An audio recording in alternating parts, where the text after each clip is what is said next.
Hey everyone, I'm going to show you how you can download and install the Netflix application on your TCL Smart TV.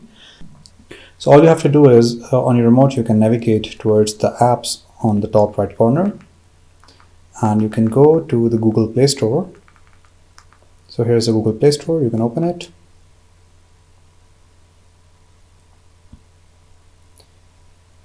And in the Google Play Store you can go to the top right corner on the search and you can type in Netflix.